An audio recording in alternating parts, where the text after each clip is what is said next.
Hello, I'm Carrie Gard, and welcome to Tea Time with Tech Founders, not to be confused with my other show, Tea Time with Tech Marketing Leaders. As a marketer and talking to marketing leaders all the time, I absolutely love hearing what's going on in the marketing world. But one of the things that I found that I was missing for me is the founder story. We work for these amazing brands who are on the cutting edge of building amazing products, but how did they get started? And why? And what keeps them going? And I have a million questions. And so I thought, what better way to unearth all of those questions than to sit with the founders themselves and hear directly from them? And even better, I thought, to sit with the startups, people who are in the trenches right now, before they figured it out, before they quote unquote made it, and what's happening for them in the trenches, and how are they working now to build the product and get found and start creating some momentum. So this week I have with me Govind Balu, who is the CEO of QuaXigma. We're going to unpack that in a second, don't you worry. And he is a strong strategic executive leader with over 27 years of experience in business leadership, AI, data strategy, technology, and product management. Successfully led digital transformation and drove customer growth, transformed business operations, and identified organic business growth opportunities across industries. Govind, welcome to the show. Thank you so much. Such a warm welcome, Kerry. Oh, I'm so Mhm. excited to have Yeah. you. And that about section is wonderful and very concise, but it's not the journey. It's not how you came to QuaXigma. So why don't you tell us before you started the company how you got started? What was your career like? Thank you for asking that. Taking a few minutes to reflecting back, the almost 27 years ago, started my journey in the data space. Back then, not many people who could spell the data. I happen to be one of them because I grew up I got the bachelor's in statistics and mathematics and master's in the computer science. I had an opportunity to come in, start looking at a financial data. So when you're looking at the financial data, I think a lot of the organizations, as you can appreciate them, the first metric they like to measure how well my business is truly performing it. Okay. Am I making my numbers? Am I making my margins? Am I really controlling my G&A, which is general ledger, so administrative expenses. So that's how I started my journey, by looking at the financial data, providing some basic insights, Excel-based insights, almost like a 27 years back. Fast forward to that. Then I joined a company called ABN AMRO, which is a Netherlands company. All they're based out of Chicago, where I am in, and we started implementing that a couple of applications in the financial space, mostly on the trading side. So the domestic trading or domestic treasury. When you are dealing with the financials again, it deals with the lot of the data. So what trade I'm putting in, how much loss I'm taking in, how much risk I'm taking in. It's geared towards the risk management, understanding the position you own, understanding how you can truly understand a financial metrics. Again, it goes with the career. Fast forward to the financial. I spent nearly 17 years with the banking. Uh, Led the mostly on the consumer risk management side, looking at every product we sell, every credit product we have. It could be home loans, could be credit cards, it could be student loans, looking at the risk side. I needed to, of course, back then, I think I had a lot of team members. I needed to use a lot of risk management, which is predominantly driven with the maths and statistics on the data side. Okay. Then I left a banking world. I went to more on the insurance world. I think insurance is also deals with the a premium optimization. I think how do we cut the claims, and how do we optimize the premiums? Those are the only two metrics insurance companies have. Okay, they offer a products to the right customers. They have a limited number of claims, and also optimize the a premium. So again, that also deals with the data. If you go to the insurance companies, they are predominantly now started using the data as a big way to manage their book of business. Then most recently, before I started the company, and I worked at CVS, one of the large loyalty programs. I think in that list, yes, I think CVS has the extra care is the loyalty program. In that journey, I think if we can looking at, we have to truly understanding you as a customer. When you walk into the store, CVS store, what you would be truly interested in CVS to take care of you. Do you looking for a price? Are you looking for a promotional offering? Do you looking for a better products? Again, that deals with all the data. So although going back to many years ago, a, we haven't quote unquote the data and AI back then. All of us, one way or other, we have been living and breathing with the data, and without we knowing it, we have been using the data to drive the business. Okay, um, so that led me to look at, okay, what else a as a the startup we can truly make an impact to the small to medium sized companies. Um, the big companies have a lot of resources, they have a lot of investment, they're able to uh, get uh, at least a reasonable support. If we go with the small to medium sized companies, and they are still underutilizing the data and AI to drive the business. That led me to start with the QX. Uh, that's how the its natural transition into my working for a big company is leveraging the data, moving into small companies. How can I take the data and AI to the as many as small businesses I can touch on and make an impact to them? That's how my journey started, Kerry. I know it's a bit long story, but I think that's how I ended up here. Yeah. You'd be surprised. It's actually very thoughtful and concise. So hats off to you for having a clear storyline there. And the storyline that I'm really feeling and seeing is that it comes down to crunching a lot of information and data, but then honing in on the right data. In each scenario, you talked about the data that each type of company, whether financial, insurance, or a loyalty program like CVS, really cared about. Right? It's you can have all the data and all the land, but what you make of that data is what matters. And so that brings us to today. So you are the CEO of QuickSigma. Where did this company, it sounds like this was the basis of it, but where were you? When did the idea spark?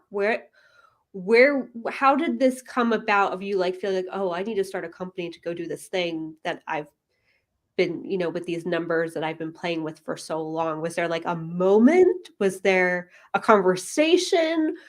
Was there a walk in the park? Like, tell us where the startup story came. You see how it all began. That's wonderful question. I think I consider myself is much more a strategic, somewhat into a product innovation leader in the market. That has been my journey altogether. If you go back to CVS, Extra Care, Allstate, Good Hands Rescue Network, even Bank of America, I work for, there is a preferred reward products. So all the products, I grew up in the a product space, predominantly using the data and AI to drive it. So my Again, it's a pros and cons with this.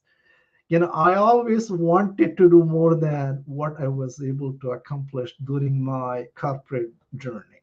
Okay. Uh, and the sometimes you are limited with the a constraints, operating principles, operating governance with the big companies, what you are able to truly accomplish with the data AI. Okay.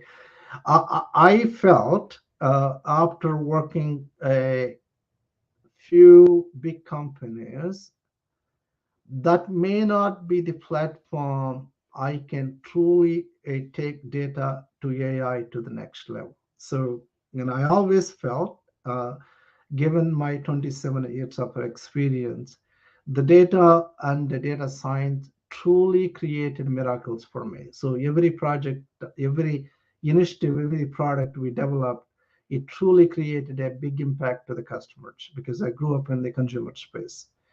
But the always I felt that I could do a lot more than I was able to do because of the limited uh, access, limited autonomy you have with the big companies. That led me to at least say what else we can do. While I was thinking, having that thought also, I had an opportunity to consult and meet with a lot of the small to medium sized companies. Okay, when I looked at the small to medium sized companies, two things it they are struggling with that I think which you kind of touched on it.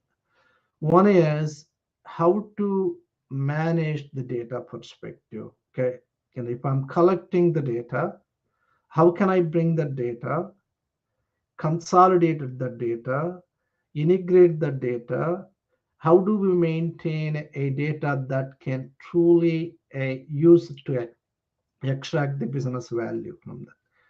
The second issue, what I have experienced, although they have a data, extracting the value from the data, the small to medium sized companies have been struggling. It one is they have limited access to the tools. Even they have access to tools, they don't know how to effectively use the tools to extract the value.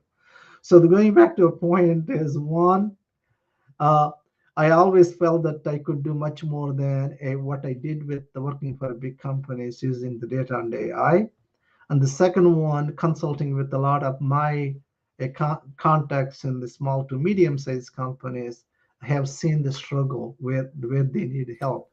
So those both led me to, okay, let me start something small. um, I have been given an opportunity by a small company. They were under $1 billion. You come in and help us to drive the value for us, okay? And I had an opportunity to jump on my first uh, uh, bandwagon to take that opportunity to showcase them. Here is what we can truly do for a small to medium sized companies. That led me to continue to move forward with my journey to small to medium sized in the data and AI space, Kerry. So, did you have the product or the inkling of the product? Like you got this big first client, but did you, there's certain ways to go about building a product. You either build the product and hope they will come, or you can identify a need in the market and start to build something to say, is this what you're looking for? And then bring them on and then start sort of building with them. Is that which avenue did you have? Did you already have the product or did you bring on this client and then start building with the client? In fact, I started my journey on both legs. One is I have seen the a product need. I can go Mm-hmm. back and build a product and offer out of the box solution for them. They can go back and start using it. And I also started consulting with the small to medium sized companies. Where is your pain point? What type of solution might better fit, better help you to solve the problem? In fact, I have started on both legs. Okay. And if you're looking at the data and AI space, both are very important because the data and AI is being matured. The it's not that you can truly build out of the box product and go back and offer, because there is so much changing every day in the data and AI space. It's not fully stable yet to have a out of the shelf products yet. I think there are few, but I think there is a market still needs to understand the business, how the business can start leveraging the data AI before we can looking for a standard application. So go back to CRM systems, ERP systems. They have done tons of research. They have done the tons of implementation. Even today, ERP systems and CRM systems start making changes. They have been at least 20, 30 years in the market. And the data and AI space is relatively new, and there is not always you can go back and say here is the out of the box product, you can start using it. I think it takes a little bit more time. So I started both. Okay. And I developed some products in the transportation side. I have developed some products on the retail side. I also start doing a out of the go consult with what exactly we're looking for. Help me understand your business problem. I start helping to guide and build that solution, what they're looking for. So in a traditional world, one is the product, other one is they call the a service or consulting side. Both sides we started the journey. I think that's so helpful in splitting in splitting it into two. I don't want to say two different companies, but in two different spaces, so you can figure out which one you can activate as you go.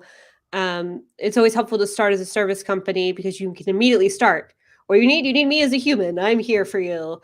And then on the flip side, start building the product that's starting to meet that client's needs. I'm seeing that more and more, especially in the AI space. And it sounds like you're ahead of the game. So hats off to you, Govind. Thank you. Debbie, Teo, thank you for joining us. I hope you can you hear me now? I pumped up my mic, I moved it closer. I hope that is helpful, and I appreciate you calling it to attention. Grateful you're here with us. If you are here with us, hello, welcome to the show. I'd love to hear from you. Say hello in the comments. We are paying attention, as you can see, and we'd love to know that you're here. And if you have any questions for Govind, we are going to make that happen, and you're going to get your questions answered. Um, I I love how you started this, and I think it's a journey that so many people begin in, especially in AI, in cybersecurity, um, in data management, of servicing a client and then figuring out how to support them through building the platform in parallel. So yes to that. So where are you now? Do you have a team of people? Is it still just you? How are you currently building this up and servicing your clients? So we are close to 65 a team members company. We are span across US. We are based out of Chicago and also the India near Bangalore. Some of you might know. Um, so I do have a marketing, client facing, product manager sort of the team sitting in US, and the core engineering is in India. That's how we are. Um, uh, we claim ourselves is the business consulting a company that happens to use the data and AI to drive the business value. So what that means, we don't go back and ask always the client to tell you what is your pain point is. We have a deep domain expertise in the business side. We bring our business expertise to go to the client. Okay, if you're in insurance world, if you're a retail in the world, if you're a financial, you are a transportation side, we have domain expertise. We will go back and say, these are some of the problems we have seen with our clients. I think you should start looking at this. Do you experience some of this problem? We first discover opportunities for them to grow their business. Okay, so we recently worked with one of our clients. Their revenue is almost stagnant. They're not able to grow the revenue beyond a fixed number. and we have identified cross-selling opportunities. How do you upsell and cross-sell? It comes to the products you have, and that significantly help to grow them. On the other cases where we are in the manufacturing side, a lot of companies, they are stocking up their inventory. How do we optimize the inventory? Can you predict demand based on that, you manage the stock that would optimally cut down your cost. We are looking at, so again, we always start with the a what is that you have a pain point and business problems. We brainstorm that, we help identifying the opportunities, connect those opportunity with their strategic business goals. Okay, so one Yeah. of the clients, I don't want to call the client name, they are in a transportation business, and they use the third party to do the transportation services. They're spending a significant money. They like to reduce the a 5 to 10% of the cost on Hmm. a the service providers they are using. We go back and help them. What is an opportunity to reduce that cost? Some cases the optimizing the cost, some cases bringing the net new revenue, some cases streamlining their process. Whatever the issues they're having, we are starting on the top down. So we don't always go with, here is the data, here is the data engineers what we have. We don't even talk about our technical abilities. We always start with the business side. Look at you putting on your marketing hat and bringing value to your customers. Way to go. Um, I mean, that's what it's all about, right? At the end of the day, as a business, we're here to help our customers save time, save money, and grow their business. I mean, we can slice and dice it however we want. We can put a pretty bow on it. We can, put this beautiful mission and vision on it. Which, not to say that they're not important, they are. They're great motivators. But at the end of the day, we got to keep the business going. And so I love that you're starting with that with customers of like, where are you today? Where do you need to go? And then again, it's like, it's everything we were saying in the beginning of the story of it's all well and good to have all this data, but to what end, right? You have to have a point of what you're trying to do and then look at the right data to tell the right story to help you get there. Correct, correct. And so it's interesting that you sort of been able to bring this your experience from financial and insurance and loyalty into your current business to sort of have these conversations with these more mid-size businesses that are ready to scale, and it's all like feels very 360, like you're coming back around and bringing it all to the forefront to help those smaller companies now compete with the bigger companies. Is that fair? That's absolutely my vision. Okay, so if again, I've been trying to coach and mentor the small to medium sized business too. Some small to medium sized companies, they still have some reservations. They still like to at least step back. No, I'm not ready. uh, I need a little bit more time. But we part of me, because me also being a putting their hat into my shoes and try to help them to understand how the data truly can help them. The first question you hear from the business owners, okay, what is the value I'm going to get it?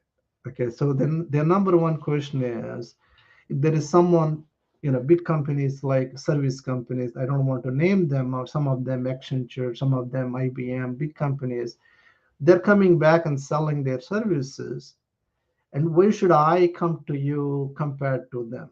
And I tell them that I'm not trying to sell the services. I'm trying to help you where you like to go with your business value.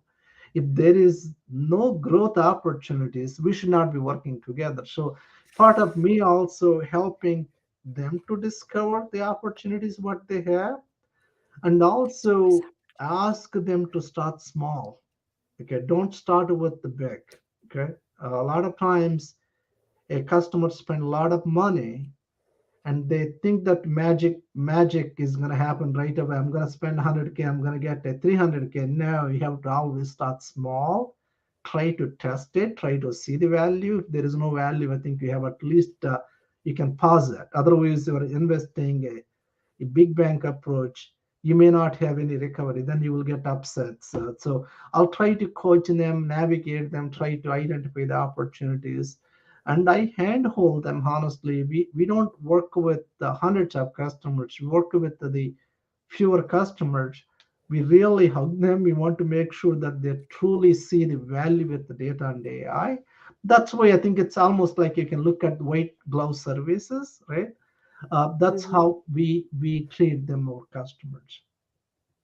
Yeah. I love that because I feel like, all this self-service and SaaS platforms are all well and good until you run into a problem and then it comes down to customer service. But if you can get out in front and truly understand what a customer needs and then set the platform up accordingly and handhold them through it, especially when you're dealing with that much data, you just don't know what to look at or how to slice it or what connections to make to be able to see it. But when you have the experts in the room who look at this data day in and day out and can easily spot, hey, Right. there's some low hanging fruit here for you to like make this small change, and you're going to feel that in quarters to come. I mean, that's the fresh eyes alone with an expertise lens is huge.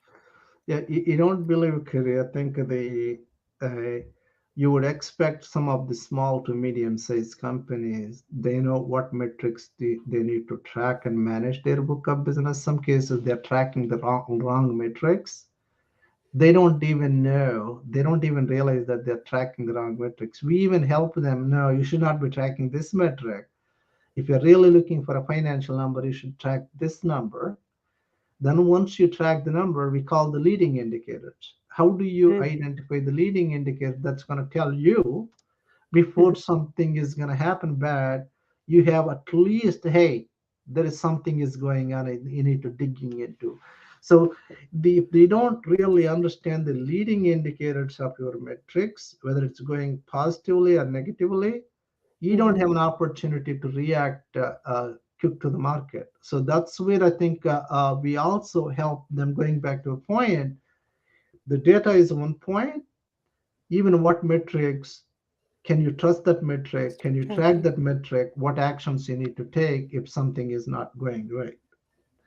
Um, And every leading indicator for every business is going to be different, Absolutely. right?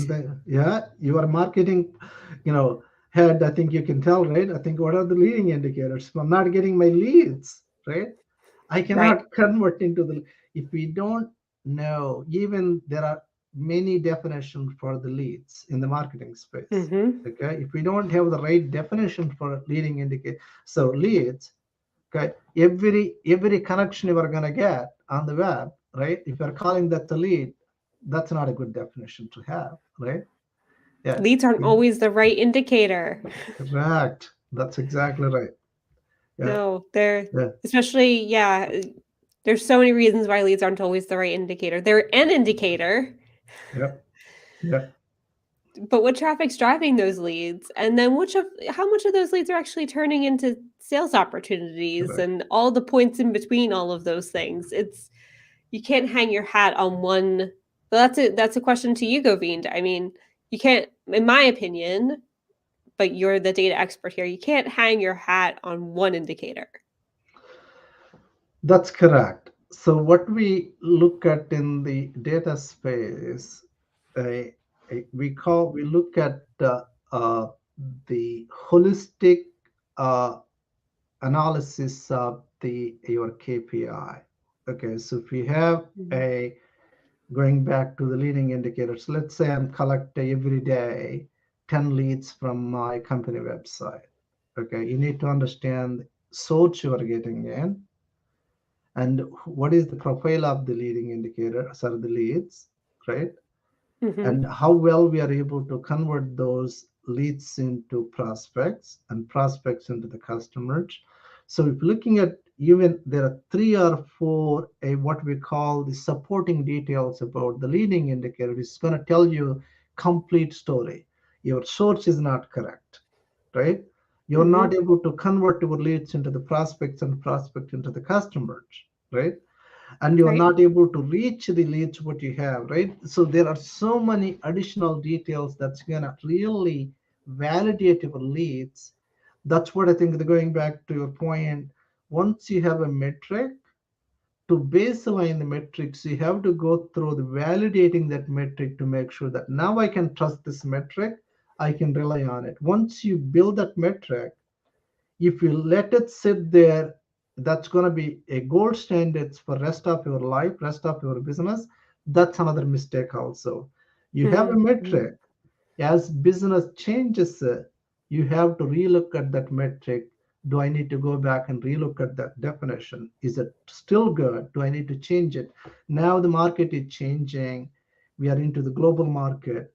Every metric is constantly going to change it. You have to revisit that. I think that some of these companies, small to medium sized companies, they don't have enough manpower and enough knowledge to go back and revalidate. That's where the data comes in. Now I build this metric.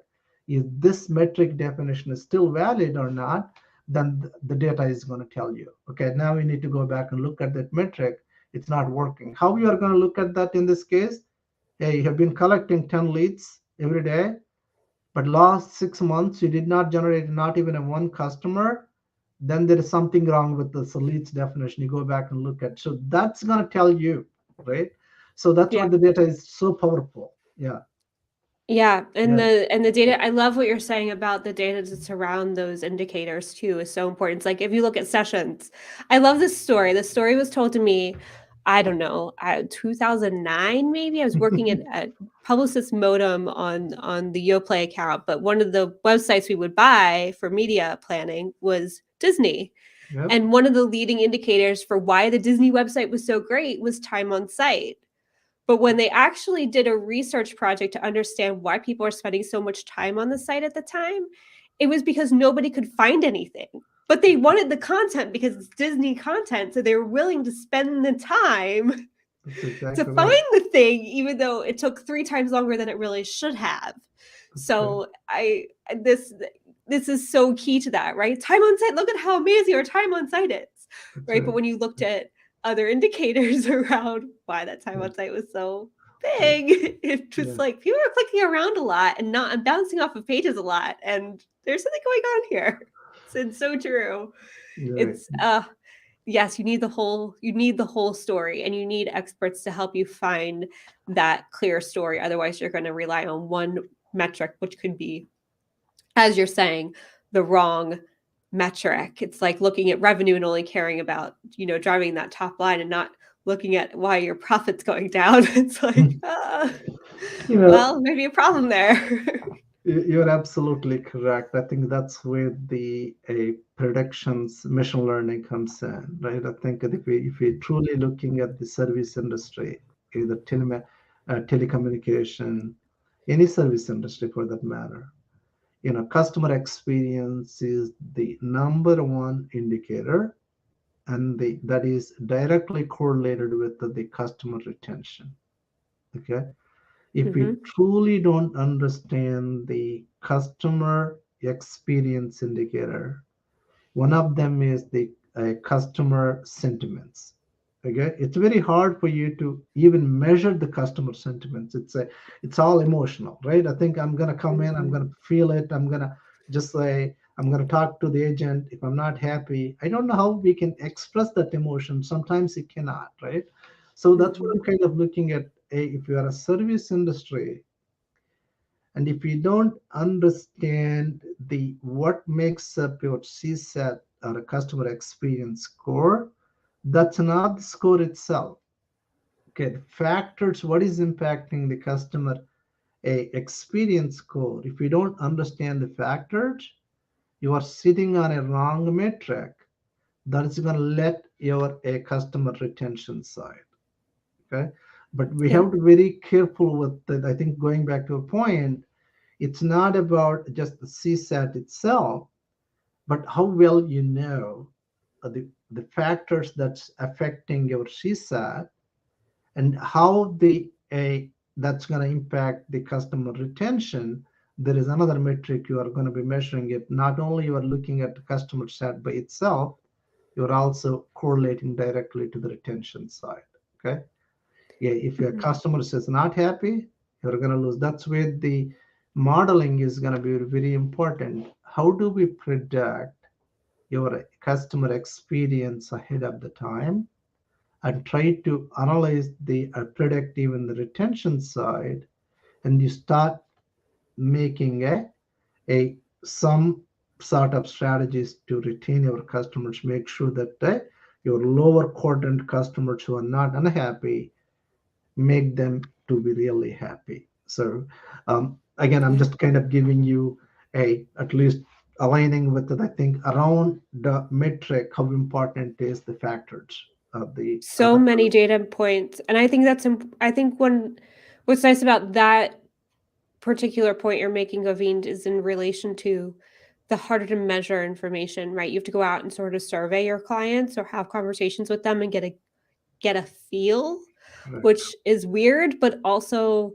important of of knowing customer satisfaction, right? It's why those customer satisfaction surveys show up after every success call that you have for, SaaS platforms. I also am curious in your experience around that of I'm going to speak for myself. I tend to not know how to give good reviews, not because I can't. It's just like, oh, things are going well, we're good here. But when things are not going well, it's a lot easier to talk about when things are not going well. Do you find that in your research that if like no news is good news, or do you really need to sit and like pull it out of people to like get the good feedback? So our research, at least based on the research, I live in the customer experience world. Okay, so if you are truly happy or delighted with the service, most likely you would respond than not sit back, not responding. Okay, the people they're at a neutral zone. Okay, I don't know how good this service is. Yeah, he or she helped me, but I'm not really happy. They're not trying to give a yes or no answer. Okay, so on the other hand, also the people are not truly happy. They are also giving an up you. Okay, I'm gonna give on giving up on your business. I'm gonna go to somewhere else. I think you really need to focus on my opinion. People who did not respond, they're being in the a neutral zone. Okay, so if you are assuming that the people who did not respond, they are happy customers, that's why they did not respond, you are not truly engaging them. If you're not engaging them, just imagine that you have a company, you have a 100K employees, your employees are not engaging, they're not back, you sit back as a leader, okay, all my employees are happy, you are making a mistake. Okay, the same thing with the customer side too. Engagement is always is a good thing to have. When the Mhm. customer is not engaged, that's an opportunity for us to look at. That's my, going in the retail consumer space, that's my experience on offering a lot of products. I think that's really helpful because it's so easy to look at the numbers, and so often we overlook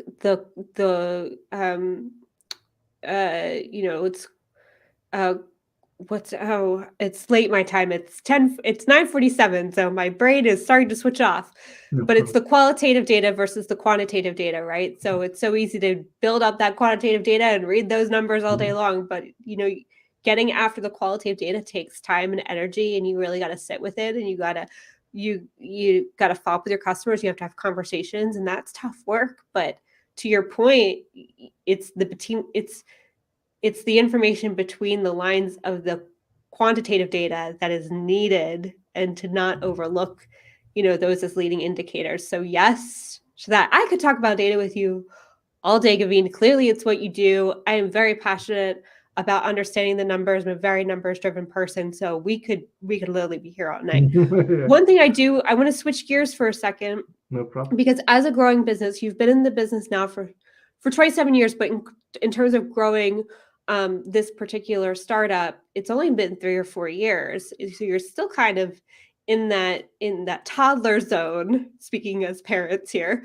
um, but you're 68 employees, which is huge and unbelievable. And even more unbelievable, I find, is that you actually have a marketing department.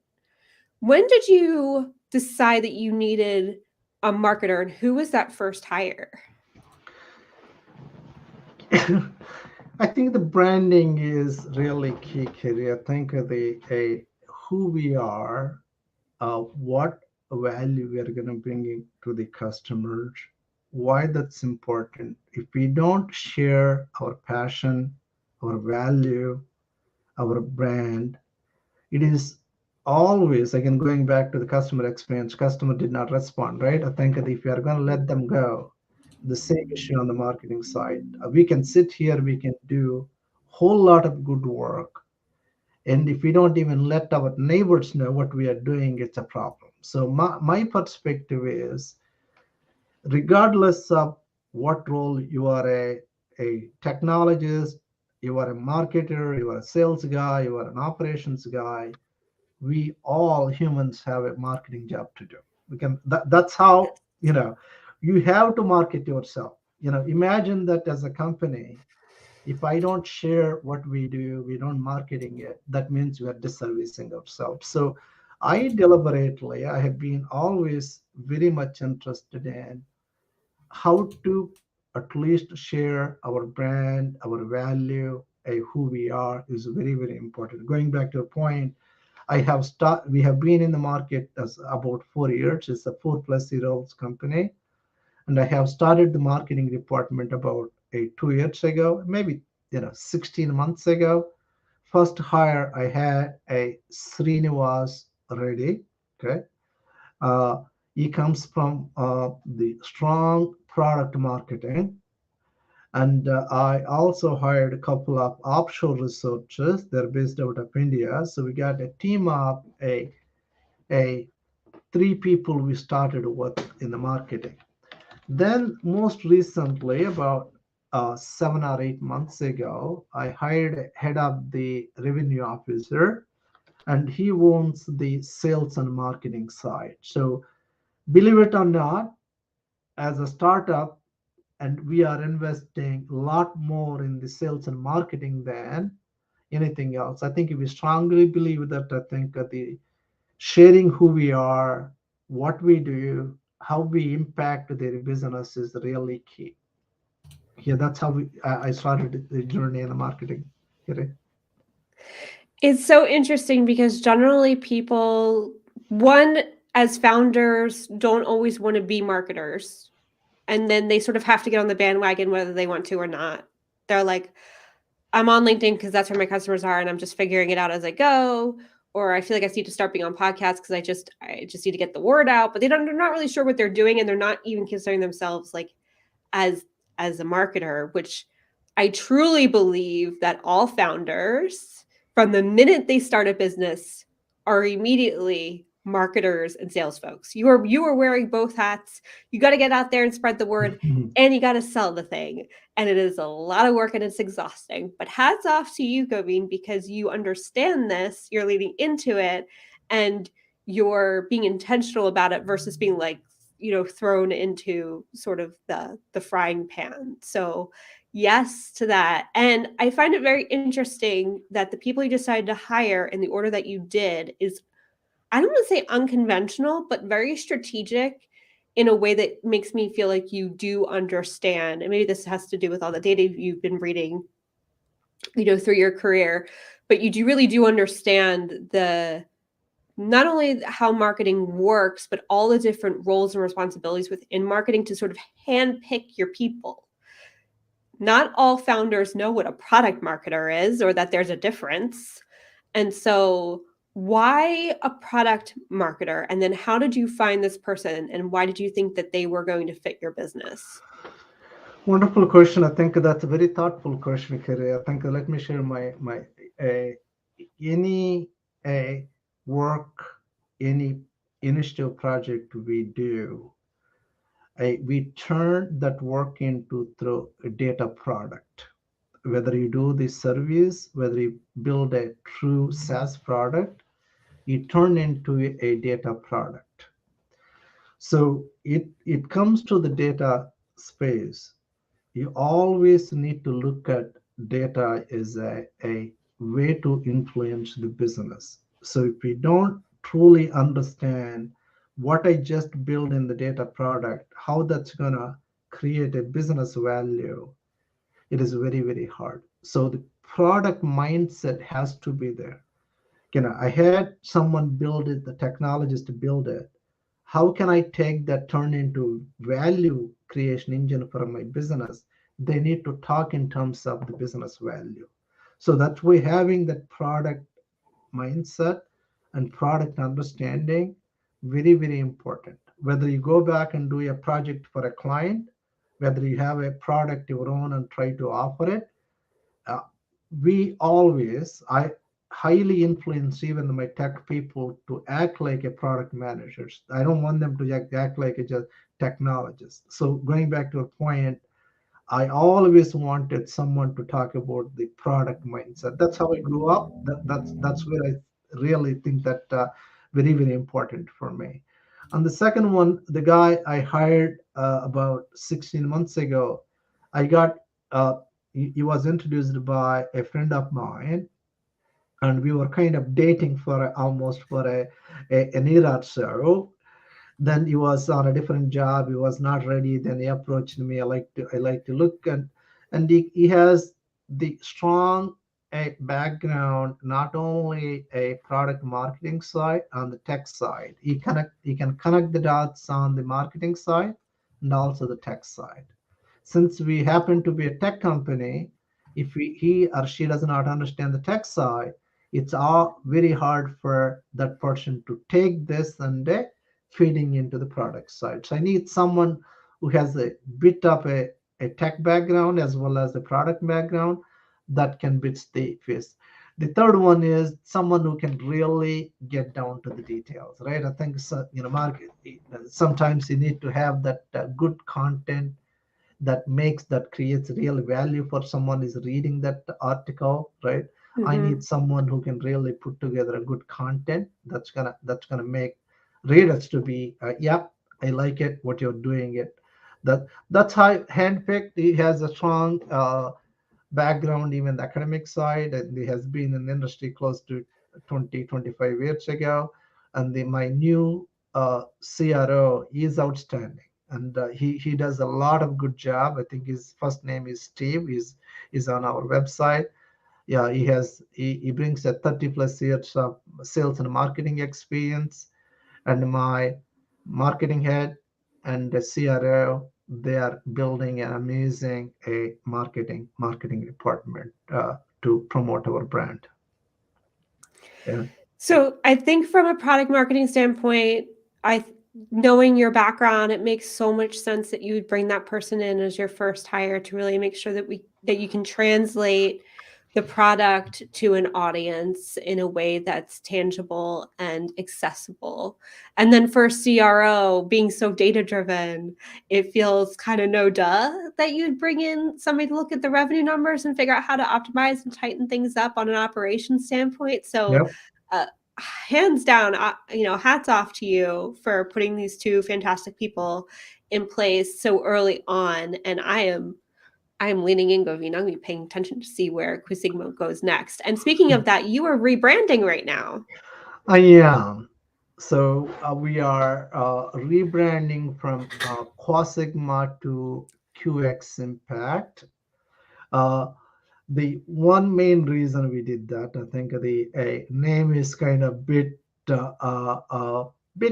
hard to say. QuaXigma. The second most important thing is the work what we have been doing it truly impacting to the business. We need our brand, our name need to speak to that. Okay, we need to speak. Someone is looking at what is the impact we are bringing it to their business, their journey. We like to be part of that. I think our brand name needs to be speak to that. I think that's how we end up the, bringing the new company. So turning the brand name is the QX Impact. We are going live next month. Okay, announcement is coming pretty soon. Thank you for asking. Yeah. Where did the original name come from? The QuickSigma. What was the It's so hard to name a company. It's so hard. So what's that story for you?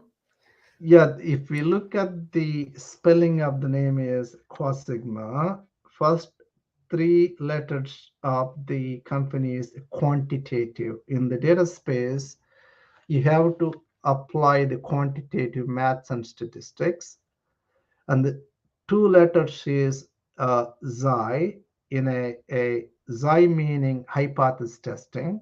Okay, so in the maths and data science, you have to do the hypothesis testing to validate your a hypothesis. And the last four letters is a sigma meaning transformation. So you apply the quant, do the hypothesis testing, transform your business. That's how they came into that. It's a quantitative hypothesis testing to transform the business. That's where is the QuaXigma is, but that's a long name. We are You're moving just too that. clever for your own good. It makes total sense when you say it. And I hope the approach is somewhere very clearly laid out because it's a beautiful approach. Your journey is wonderful. I'm so grateful you came on and shared it with us. And I'm not kidding. I'm going to get my popcorn. I'm on the edge of my seat. I can't wait to see where QX goes next and what your wonderful team is able to build out and that new website build. Oh, I'm excited. Where can people find you, Govind, if they want to learn more about you and your product? Absolutely. I think they can look us on the LinkedIn for sure. If they want to reach out to me directly, they can type Govind, last name Balu. They can reach out to me on the LinkedIn. And they can also go to our website. It's at quasigma.com now. And that's going to changing into qximpact.com next month. And they can also send me a quick email, govind.balu@quasigma.com. So uh, yeah, there are many ways they can reach out to me. Yeah, Amazing. And we'll yeah. have all that. If you're on LinkedIn Live with us, you can definitely click on Govind's link and get to it. And if you're listening at a later date, it'll all be in the show notes. Govind, before we close out, it's just a question I always like to ask because you are more than a founder and a CEO and running a business. You are a person who has life outside of that. In the last 3 years, in the craziness of COVID, it change has come upon us whether we liked it or not, but in some cases for the good. What's been a big impact for you? Have you picked up any new hobbies? Are you traveling more? What's sort of um, been a big shift for you since the days of COVID?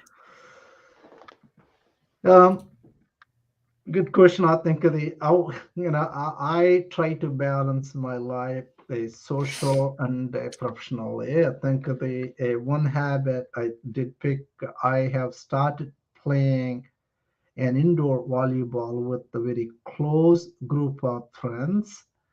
I have been enjoying that very much. I also started watching or spending a movies, cinemas. I think you can see it. That also sometime I enjoy it. And the third, I think love to spend time with kids. I think that gave me an opportunity last 3 years. So I think you get to know, spend a little bit with kids, play table tennis we have in the basement, right? So mostly on the sports side, you know, uh, So fun. enjoying outside the work it has been a fun activity last 3 years. Yeah. I do Yeah. think COVID's given that to us, time with our children and remembering the importance and how fast it goes. We were just talking about that. It goes so fast. So So fast. hats off to you for Yeah. enjoying it Uh, while it lasts. Thank Brilliant. you. Thank you so Oh, much. Yeah. thank you, Govind. Thank you for joining me. And thank you to our listeners. If you liked this episode, please like, subscribe, and share. This episode was brought to you by MKG Marketing, the digital marketing agency that helps cybersecurity and complex brands get found via digital ads and SEO. It's hosted by me, Carrie Gard, CEO and co-founder of MKG Marketing. And if you want to be a guest, if you're a founder and you want to come tell your story, I'd love to hear it. DM me. Let's hang out. Govind, thank you again. Thank you so much.